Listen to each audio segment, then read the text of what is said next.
nous arrivons donc à cet épisode que je suis obligé de vous détailler sur les 3 prises de Jérusalem.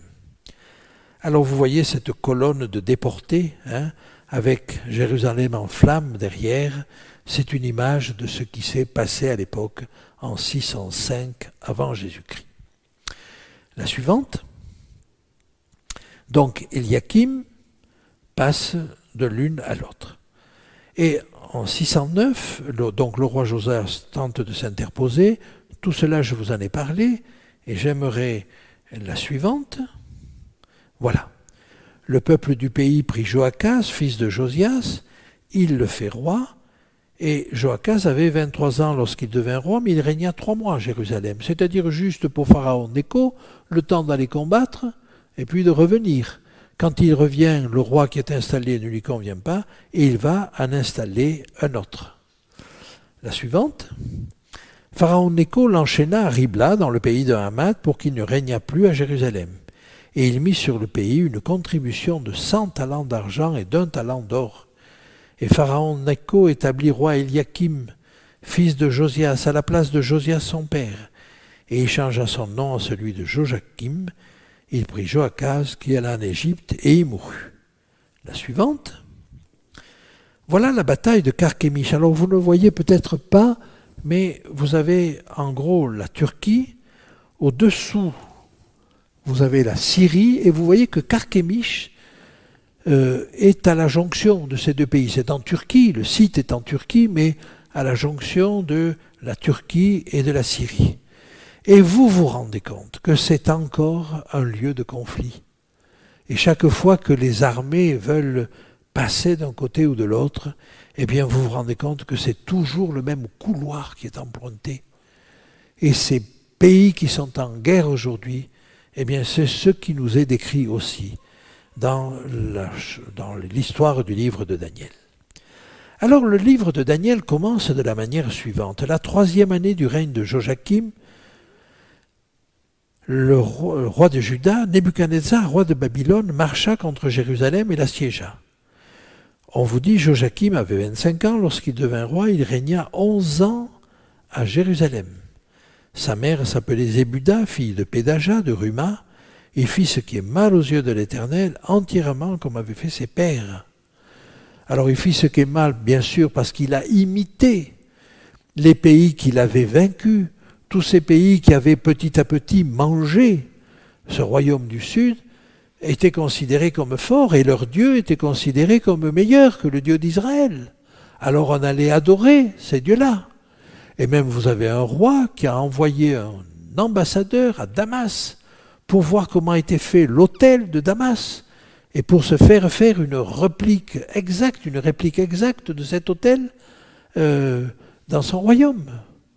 Donc vous voyez une approche très très simple de rois qui sont plus ou moins, ou de dieux qui sont plus ou moins puissants. Et on a perdu ce Dieu souverain qui est au-dessus de tout, au-dessus de tous ces événements et qui dirige tout. Et puis le texte continue avec « De son temps, Nebuchadnezzar, roi de Babylone, se mit en campagne. Joachim lui fut assujetti pendant 3 ans, mais il se révolta de nouveau contre lui. » Je profite de ce texte pour vous faire remarquer quelque chose. La suivante, voilà. La 3e année du règne de Joachim, roi de Juda, Nebuchadnezzar, roi de Babylone, marcha contre Jérusalem et l'assiégea. Donc, Nebuchadnezzar est roi, la 3e année du règne de Joachim. Le texte suivant. La parole fut adressée à Jérémie sur tout le peuple de Juda, la 4e année de Joachim, fils de Josias, roi de Juda, c'était la 1re année de Nebuchadnezzar, roi de Babylone. Est-ce que vous voyez la contradiction apparente qu'il y a dans ces textes-là? La 4e année de Joachim était la 1re année de Nebuchadnezzar. Mais la 3e année de Joachim, on nous dit que le roi, que Nebuchadnezzar, roi de Babylone, marcha contre Jérusalem. Alors, contradiction dans le texte? Eh bien non.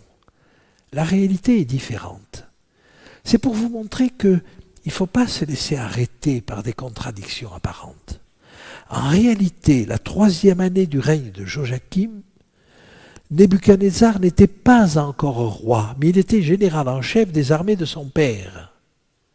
Et il se trouve que quand il a pris Jérusalem, son père est décédé et qu'il est parti s'occuper de récupérer le trône. Alors, je vous ai fait un petit schéma au-dessous qui vous montre comment fonctionner.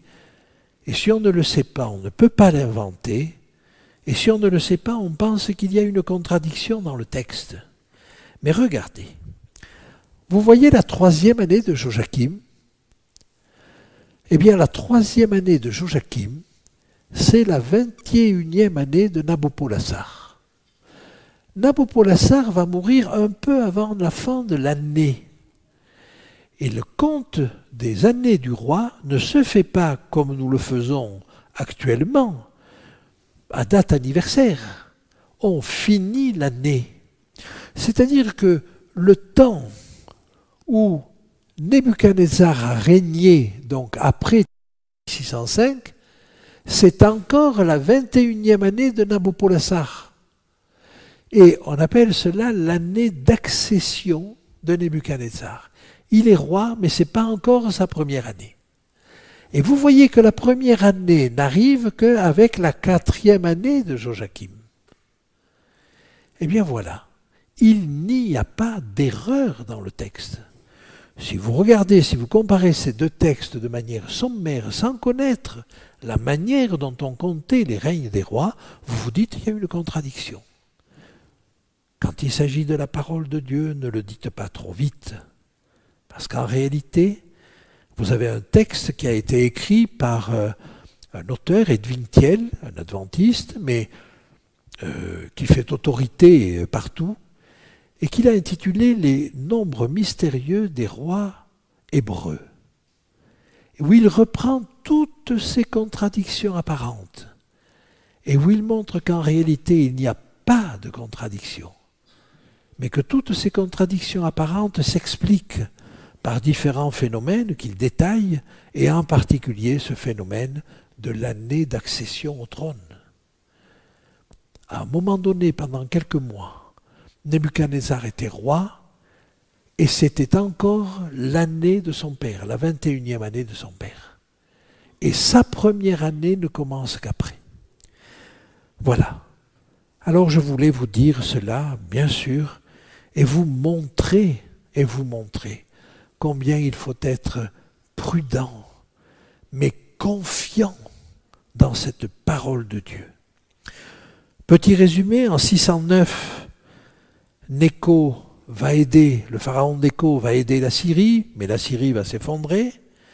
C'est Nebuchadnezzar, le Babylonien, qui n'est pas encore roi à ce moment-là, mais qui va prendre Jérusalem en 605, et il s'est fait aider, je l'ai passé un peu sous silence, par les Mèdes, qui eux aussi ont participé à la chute de l'Empire assyrien. 602, révolte de Joachim. À ce moment-là, Nebuchadnezzar se présente et va reprendre Jérusalem. Et il va assiéger Jérusalem pour la 2e fois. Et il va la prendre en 597, année où Joachim meurt. Joachim, qui lui succède, ne résiste pas et se rend à Nebuchadnezzar, et il va être prisonnier. Mais prisonnier à Babylone, vous le voyez, jusqu'en 561, date où Évil-Mérodach, le fils de Nebuchadnezzar, va relever sa tête, va relever sa fonction, va bien le traiter. Malheureusement, Évil-Mérodach va mourir sous les coups des comploteurs l'année suivante, et je ne sais pas ce qu'est devenu Joachim à ce moment-là. En 597, donc deuxième déportation, deuxième prise de Jérusalem, Nebuchadnezzar n'a toujours pas résolu de sortir la lignée royale de David du royaume d'Israël ou du royaume de Juda. Alors il va nommer encore quelqu'un de la lignée royale, un certain Sédécias, Et ce Sédécias ne va pas plus comprendre que les autres, il va se révolter de nouveau. Et Nebuchadnezzar va être obligé de prendre Jérusalem pour la 3e fois. Seulement, là, le traitement de Sédécias ne va pas être la même chose. Il va le prendre, il va égorger ses fils sous ses yeux et lui crever les yeux après. Traitement cruel, évidemment. Mais c'est la 3e fois qu'il est obligé de prendre Jérusalem. Alors que Dieu avait toujours dit depuis cette période-là, par son prophète Jérémie, ne résistez pas à Nebuchadnezzar. Dieu lui a livré Jérusalem. Vous voyez l'importance de ne pas se fier à nos schémas habituels, mais se fier à la parole de Dieu. Sédécias va être prisonnier, il va mourir en déportation. Par contre, Joachim, qui s'est rendu spontanément à Nebuchadnezzar, qui n'a pas essayé de résister, eh bien, il aura la vie sauve et il va même être relevé. Alors, je note quand même, je voulais vous dire que c'est en 605 que nous voyons, avec la première prise de Jérusalem, la déportation de Daniel. Avec la 2e prise, vous avez la déportation d'Ézéchiel, un autre prophète.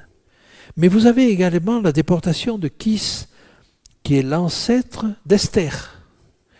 Et puis à la 3e prise de Jérusalem, alors il prend pratiquement tout le monde, il déporte tout le monde, il pille Jérusalem, il pille le temple, il détruit complètement cette chose-là, il ne laisse plus un roi là, mais il va nommer un gouverneur, un certain Guédalia, et encore sous le coup de la révolte, le peuple hébreu va tuer Guédalia. Donc vous voyez, on voit une révolte insistante. C'est bien face à cette révolte insistante contre le message de Dieu, nous allons voir un personnage extraordinaire, merveilleux, qui pendant ce temps-là va servir les intérêts de Nebuchadnezzar, roi de Babylone, mais va les servir de telle sorte et de telle manière qu'il va l'amener à la conversion. Nous ne sommes pas les détenteurs des plans de Dieu. Reconnaissons ce qu'il fait, reconnaissons ce qu'il veut, reconnaissons ses plans, rentrons dans ses plans.